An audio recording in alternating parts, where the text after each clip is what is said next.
much, sister, pinakamamahal daw niya ako kasi may isa lang ako. Ayan, magandang gabi po sa ating lahat. Maligayang Pasko. Nagulat kayo? Ako ang speaker for tonight. Wala pong choice kasi sabi ko, sister, yung pinakapanganay daw po sa pamilya ang magbibigay ng talk for tonight. Ayan. Actually, ngayon ay nasa second night na tayo ng simbang gabi. Actually, this is my first time to talk talaga. But, last month, I guess, ay naanyayahan po ako maging speaker sa campus ministry. Pero iba yung crowd doon, diba? Mga bata. Sabi ko kay sister, parang hindi ako worthy, hindi ako ready. Pero sabi ni Ate Malu tsaka ni Ate Nori, kailan pa ako magiging ready? Eh si Jesus always ready for us. So, ayan. Kinakabahan, pero kakayanin ko. Ayan. Sige. Samahan niyo po muna ako sa magiging panalangin. Lord, Heavenly Father, maraming salamat po sa gabi ito. At ako po ay nabigyan ng pagkakataon na nakapagsalita sa congregation. Kayo po sana makita ng bawat isa at maisabuhay po namin ang lahat ng mga maririnig nila mula sa akin. Kayo po ang makita, pumagis na sa gabi ito. Ito po ang aking dalangin sa matabi sa pangalan ni Jesus. Amen. Hinihilang po ako. Pasensya na kayo, kagagaling ko lang ng kanta. Ano lang yan sa'yo? Una sa lahat, kung sa mga hindi pa nakakaalam, talaga ako ay nag-host ako ng mga events like weddings, birthdays, minsan naanyayahan namin ako sa eulogy. Sabi ko, kaya ko to kasi madalas ako nakafront sa maraming tao. Pero yun, konti lang yung kilala ko. Lahat kayo kakilala ko. So parang sabi ko, iba talaga ang mangyayari sa magsagabing ito. Anyway, ayun. Nakabang ka. Pastor, kaya ko na. Ayun. Ang text or pagsako na na-assign sa amin ay ang palatandaan ng pagdatal ng tagapagligtas or the sign of the coming of the Savior. At ang talaan ay magmumula sa nabasa ni Sister sa Lucas 5:2 at sa Mateo chapter 1:18-25. Ngunit, tingnan po muna natin kung ano po ba ang accountability and implementation ng mga ito. Ang pagdating po ng Mesiyas ay isa sa pinakamalalim na kasulatan. Mula sa pinakaunang mga propesiya sa Lumang Tipan hanggang sa kanilang katuparan sa Bagong Tipan, ang Diyos ay nagbigay ng mga palatandaan, mga banal na tanda that defines sa pagdating ng tagapagligtas. Let's check po the two important texts from the verses I have mentioned. First, yung Lucas 5:2. Ito ay isang makapangyarihang hula tungkol sa kapanganakan ni Jesus na nagsasabi, bagamat ang Bethlehem ay maliit na bayan, mula dito magmumula ang isang pinuno o ang Mesiyas, na ang pinagmulan ay mula sa walang hanggan, nagpapahiwatig ng kanyang pagiging Diyos at ang kanyang walang hanggang paghahari. The important message sa talata sa Lucas 5:2 ay, ang una po, ang pinagmulan ng pinuno. Ang propesiya ay tumutukoy sa isang pinuno na maghahari sa Israel na ang pinagmulan ay hindi mula sa tao, kundi mula nung una, mula ng walang hanggan. From everlasting. Second important po ng message is ang bayan ng Bethlehem. Ipinakikilala ang Bethlehem bilang isang maliit o hindi gaano mahalagang lugar. Ngunit ito ang magiging lugar ng kapanganakan ng Mesiyas. And the last important message ay ang pagpapakumbaba at kadahilahan. Ipinakita nito ang pag-ibig ng Diyos na gumagamit ng mga mabababa para sa kanyang dakilang layunin. Patunay na ang pagdating ni Kristo ay nagdala ng pag-asa sa mga lingkod ng Diyos. Ano ang kaugnayan nito kay Jesus?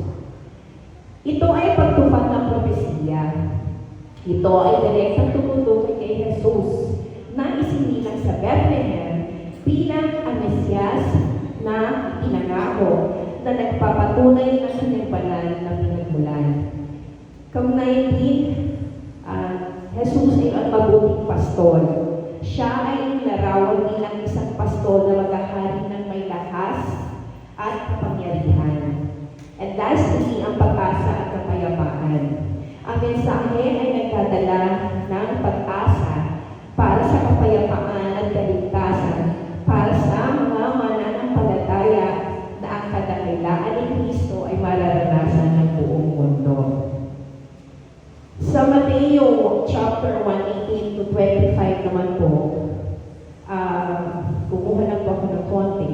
Ang sabi, lahat ng ito'y nangyari upang matupad ang sinabi ng Panginoon sa pamamagitan ng propeta. Ang isang birhen ay magkakaroon ng anak. Ngunit ang buod na kwento doon sa Matthew 1:18 to 25 ay nalaman ni Jose ang pagbubuntis ni Maria. Lumitaw ang isang anghel sa kanyang pangarap, pinagtibay ang kanyang kakaibang pagbubuntis sa pamamagitan ng Espiritu Santo at inilahat ang pangalan ng bata, Jesus daw. Ang ibig sabihin po nito, iyong iniligtas ang mga tao mula sa kasalanan. Ito ay nagkakayag ng mahimalang birhen na kapanganakan ni Jesus na binibigyan din ang plano ng Diyos sa pamamagitan ng banal na Espiritu, ang matuwid na pagsunod ni Jose sa utos ng anghel ng Diyos at ang katuparan ng propesiya ng Mesiyas ay tatawagin Jesus. Ibig sabihin po ay tagapagligtas at Emmanuel, ang Diyos na kasama natin, na nagpapahiwatig ng banal na kaligtasan at presensya. Tinatampok ng mensahe ang katapatan ng Diyos, ang kahalagahan ng pagtitiwala sa patnubay ng Diyos sa paghayo ng tao at si Jesus bilang ang ipinangakong manunubos mula sa kasalanan na nagtatag ng pundasyon sa teolohiyang Kristiyano. Ano naman po ang mga key points ng passage na ito? Meron po akong nailagay na 4. Una po is the conception o ang paglilihim. Si Maria na katipan ni Jose ay natagpo ang buntis sa pamamagitan ng banal na Espiritu. Hindi kay Jose. Parang hirap na. Anyway. Yung second key point naman po ay ang dilemma at decision ni Jose. Bilang isang matuwid na tao, pinalak ni Jose na hiwalayan si Maria ng tahimik upang maiwasang mapahiya siya na nagpakita ng konsiderasyon para sa kanya. Yung third key point ko naman po is the angelic intervention or ang paghihimasok ng anghel. May isang anghel na nagpakita kay Jose sa isang panaginip na nagtuturo sa kanya na huwag matakot na kunin si Maria na bilang kanyang asawa dahil ang bata ay mula sa banal na Espiritu. And the last key point po is the name and purpose. Inutusan ng anghel si Jose na pangalanan ng anak niya na Jesus na ibig sabihin ay nagliligtas siya. Dahil ililigtas niya ang kanyang mga tao mula sa kasalanan. Ano ang pangunahing mensahe ng passage na ito? Yung una ko kong nakita is the divine plan. Ang kapanganakan ni Jesus ay hindi sinasadya, ngunit bahagi ng sinadyang plano ng Diyos para sa kaligtasan na pinasimulan ng banal na Espiritu. Second core message is the faith and obedience. Tinuturo ng kwento ni Jose ang kahalagahan ng pagtitiwala sa salita ng Diyos. Kahit na hinahamon ito ang mga pamantayan ng lipunan o personal na pag-uunawa, nagpapakita ng radikal na pananampalataya. Yung third core message naman po is the identity of Jesus or ang pagkakakilala ni Jesus. Si Jesus ay bilang ang itinanghang Mesiyas. Ang presensya ng Diyos, or ng Emmanuel, kasama ng sangkatauhan at ang isa na nagdadala ng kaligtasan mula sa kasalanan. And lastly, the foundation of Christianity. Ang pundasyon ng Kristyanismo, ang kapanganakan ng Birhen ng isang batong panulo, nagpapatunay na natatanging katangian ni Jesus bilang kapwa-tao at banal. So ano naman na yun, yung mga palatandaan ng tagapagligtas noon at sa ngayon. Yung palatandaan noon, number 1, natupad ng propesiya. Ito'y tinutukoy ni Micas, ang Bethlehem. At tinutukoy naman ni Isaiah ang pagbubuntis ng Birhen, kung matatagpuan din sa Isaiah 7:14. Yung second palatandaan is the divine intervention.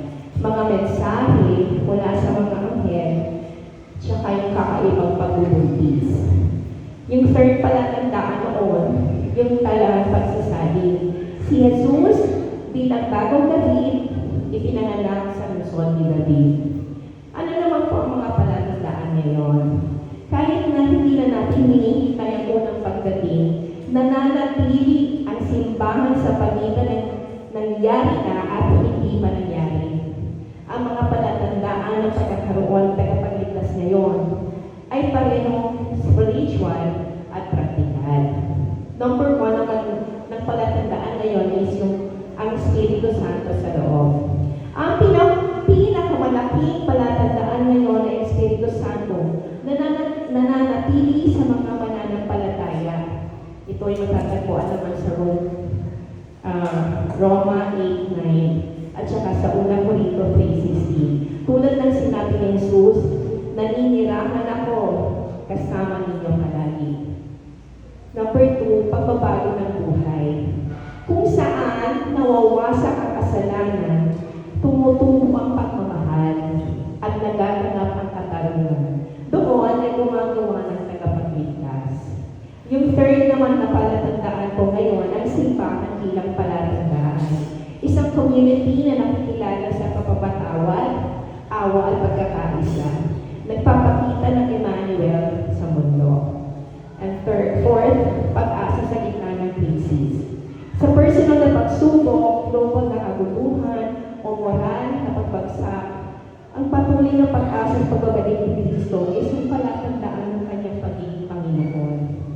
Sabi nga, ang pinakamalaking palatandaan ng tagapagligtas ngayon ay hindi isang bituin sa langit, kundi isang nabago na puso sa lupa.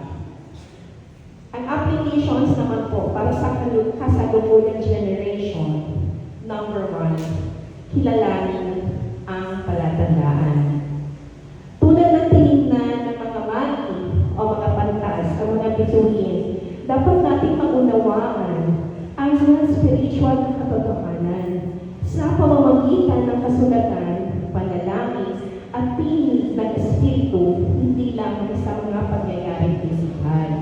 Diba po? Number 2, maging tagapagdala ng palatandaan. Tinatawag tayo na maging mga tagapagpakita ng Emmanuel, maging presentasyon ng Diyos sa mga tahanan, sa work, at community, sa pamamagitan ng pagmamahal, integrity, at pagpapakita. Dito po papasok ang pag-disciple. At diba yung ayan. Kung hindi po natatanong, nag-iigi po kami. Nasa ano na po kami? Lagi po kami pinag-resign ni Ate Malu. This is an online training with Ate Malu and Ate Nori. Yun nga po, marami po ang kasama dyan. Just si Luchin, si Sister, si Aileen, ito ba? Si Arlene. Ayan. So, every time ay pinakapisado po namin from the first, yung dalawang pumapanoy, tanong hanggang doon sa Diyos. Pero still, at least kabisado na po namin yun. And eventually, isa na po ay makapag-OJT na kami. Anywhere. Ay, alam ko po ay sa Broadway kami unang mag-OJT. Kasama namin si Ate Malu at si Ate Nori. So, yun yung isa kami sa tagapagdala ng palatandaan. Third naman po, maghintay sa ikalawang pagdating. Habang pinagdiriwang natin ang unang pagdating, dapat natin manatiling alerto sa kanyang pagbabalik. Ang mga palatandaan ng panahon, digmaan, calamity, pagpapalaganap ng ebanghelyo ay nagpapaalala sa atin na manatiling magising. Sabi niyo sa katabi niyo, gising. O yan, diba? Parang ano rin, parang campus ministry. Kasi sa campus ministry, may mga pinapaulit akong words sa mga estudyante. Kaya sabi niya ay para daw ako teacher. Ano? And lastly, ito po yung muli ibalik ang pagkabangga. Sa isang panahon ng siya, maaaring isipin ng ilan ang pagbubuntis ng Birhen ay isang kakaibang idea. Strange, kumbaga. Diba? Ikaw, sasabihin ka, ikaw ay magbubuntis, pero wala ka namang jowa. Diba? Parang gano'n. So, anyway, gayong paman, tulad ng sinabi ni Timothy Ever, ang kakaibang bagay ay hindi lamang sa siyensya, kundi higit pa rito ang pagpasok ng walang hanggan sa panahon. Meron ba akong last slide? Ayan. Sige. Pwede po ba natin basahin sabay-sabay yung nandun sa last, yung nasa baba po? Ayan. In 1, 2, 3. Ang mga palatandaan ay hindi lamang para sa pagtingin, kundi para sa pagtitiwala. In the name of the Father, and of the Son, and of the Holy Spirit, such as a Paligayang Pasko po.